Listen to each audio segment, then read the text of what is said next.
What is going on, everybody? Welcome back to the channel. So this is just kind of an update video where we're at. So earlier I was getting loaded over in Sullivan, Indiana. They did say I was waiting for quite a while, but I did not film what I was after to do. The reason being, I didn't know how quickly the line was going to move or anything else.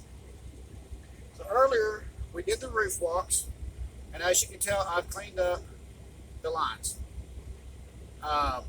Very simple, even with the dried damp rag, go across it, you clean them right up before you clear coat. I've also blackened the ladders out, marker lights, and the steps I'm actually working on. Take several coats of the black on these steps right here because of all the indentions. I've also got the handrail right here outlined, the top outlined, and I still got to take the body off to do the ones right here inside. My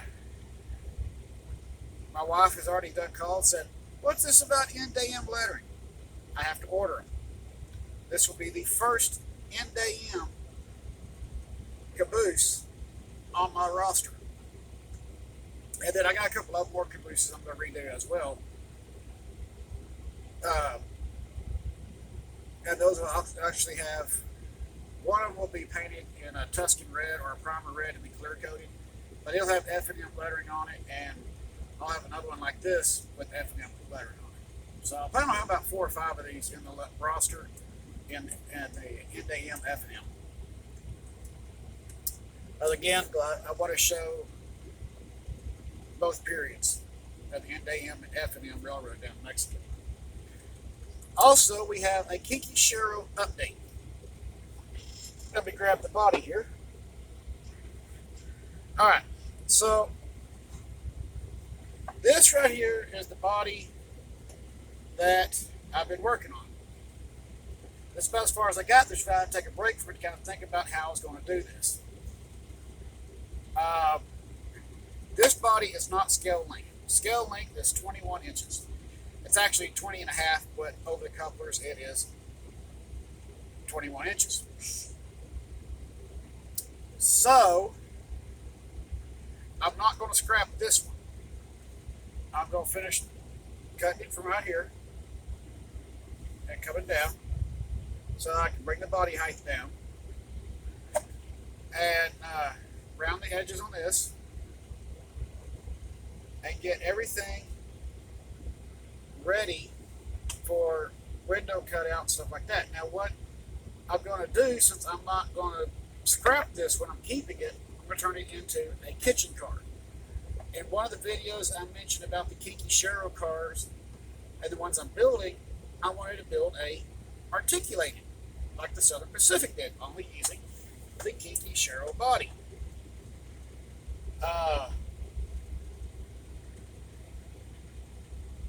I got some people who might think I'm a little bit crazy for wanting to do that because it's not prototypical. However, if you look at the Kinky Shero history, they do make articulates right now. We just see them every day in a city like Dark Area Rapid Transit, Metro Transit, Colorado, different places like that, Colorado, Denver. And those are built by Kinky Shero with articulated cars. Now, as far as the passenger cars go, I do not know if Kinky Shero has ever built one. I cannot find anything in their records ever showing one being built. Maybe one was built in a shop. Who knows?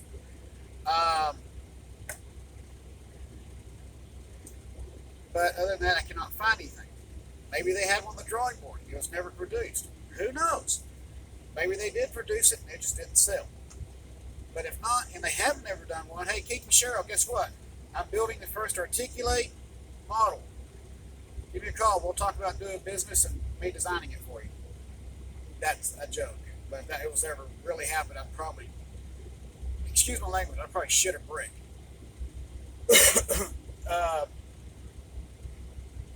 And of course, this one and the articulate will be painted in the F&M excursion colors of the train that I'm putting together.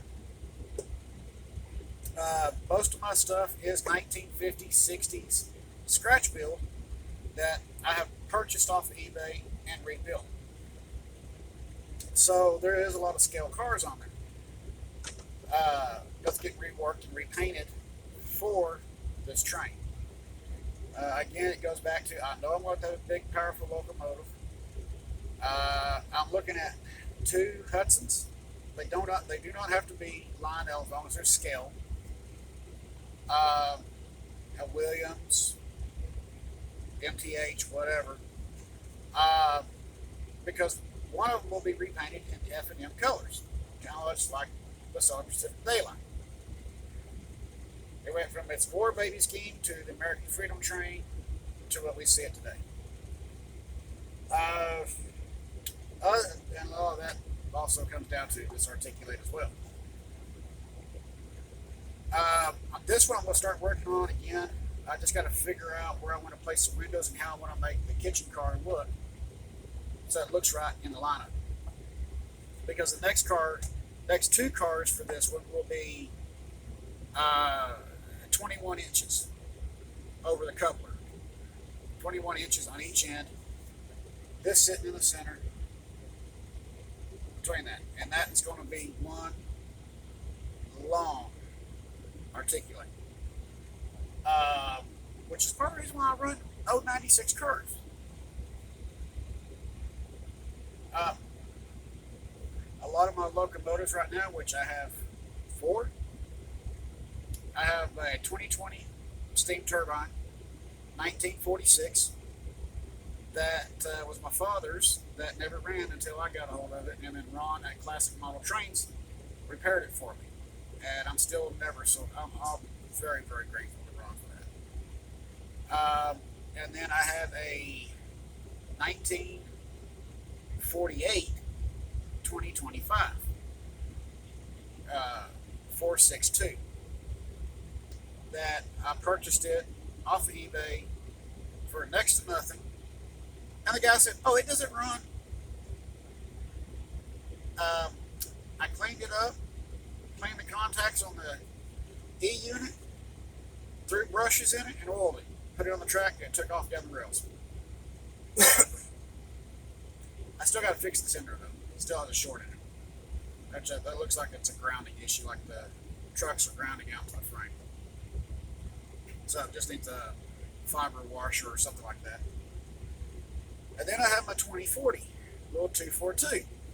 That one we call Old Sparky or Little Dizzy. Little Dizzy is named after my wife. But that little locomotive just keeps on going. It just goes. It don't stop. I fear one day it might, but right now it don't. It just keeps going. Don't matter how many cars stick behind it, it pulls it. And then I have another 242, which is an 8040 that had the sealed motor and E unit all in one. That one's an interesting locomotive because it's stuck in reverse. I have literally thought about grafting a front end onto the nose onto the front of it and call it an early steam cab forward. I can't believe I didn't even think about doing that, but I was actually thinking about doing that because it only runs in one direction, reverse. That's it. It's stuck in reverse. And no, I have not taken everything apart to clean that one. I did clean it and oil it, but I did not go as far as removing the brushes. It still runs, just in reverse. So that's my roster for right now. I will say this, that since the steam turbine has come back, my boys have probably put 500 scale miles on that locomotive already. They are very proud of their pawpaw's engine, and they absolutely love it. And I have seen that locomotive pull some weight. Even though it's all cast metal, it has pulled the auto rack, the scale model tank cars. They've pretty much put almost every car I've owned behind it and extended the track to make it bigger. and it's still pulling without problems. And no magnet traction. The 2025, no magnet traction. It has no problem pulling the scale cars. So I kind of like my post-war locomotives, but I still want my scale stuff too.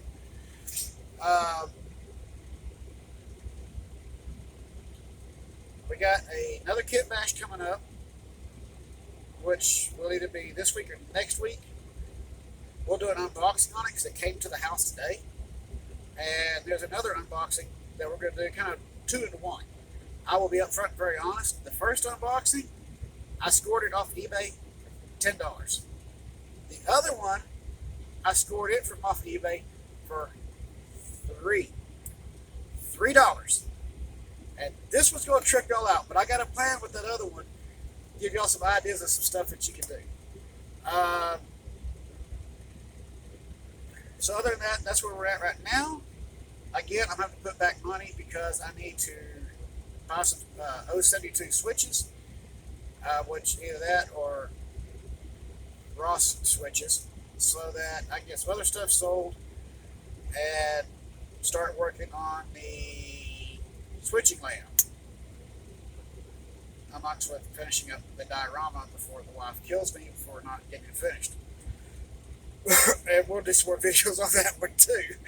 Because, yeah, she's probably going to kill me if I don't get it finished up soon. Because that needs to get sold and out as well.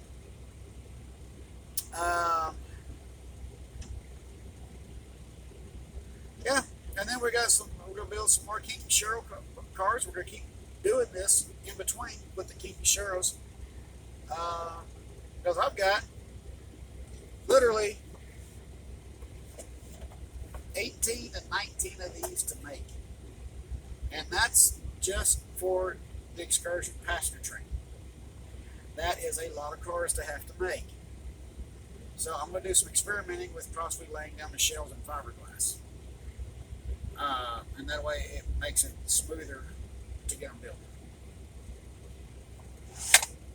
But we shall see how that experiment turns out on a later video.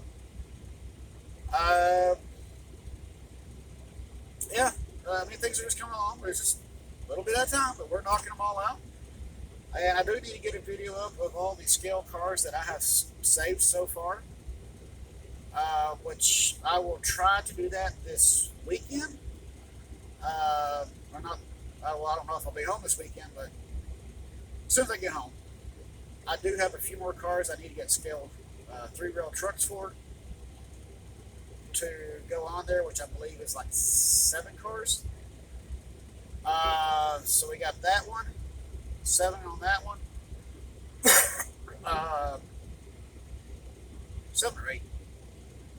I think it's closer. I think it's going to be about 8 really. And then of course we got to get the passenger trucks for this one, and all the others. So it's going to be a little bit each paycheck to get things taken care of.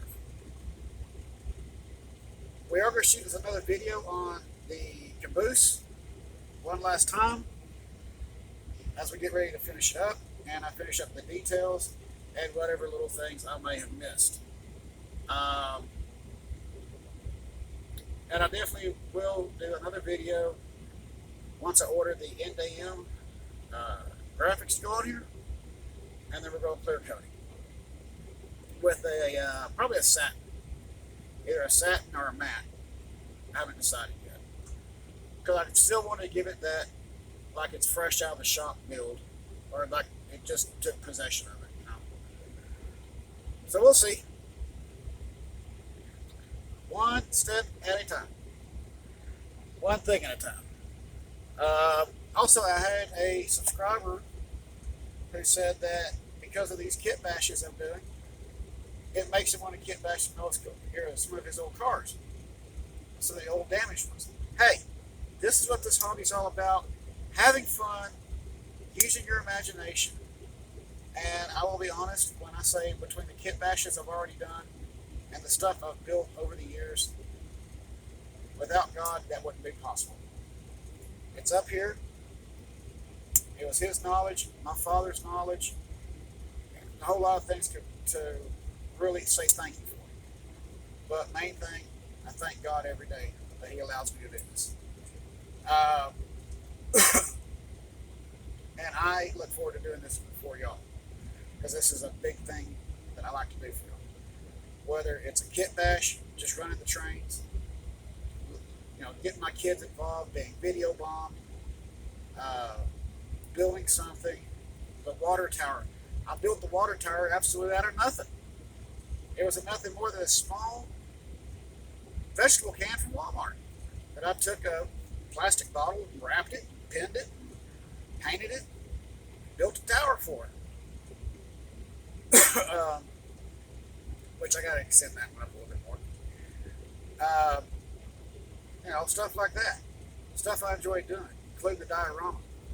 And I hope it helps other people along the way. And if it gets your creative juices flowing, I'm all for it. Yeah, I really am.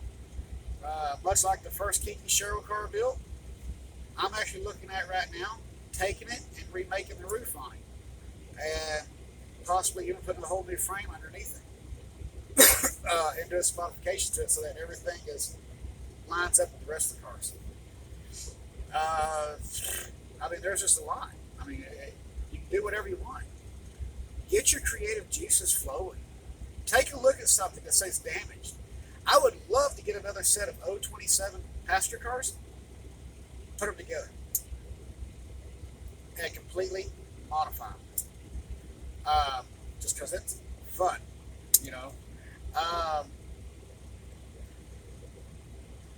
That's the one thing I stress to people. Use your imagination. It doesn't always have to be prototypical. It can be from what's up here. It can be from something you remember as a child. Other stuff.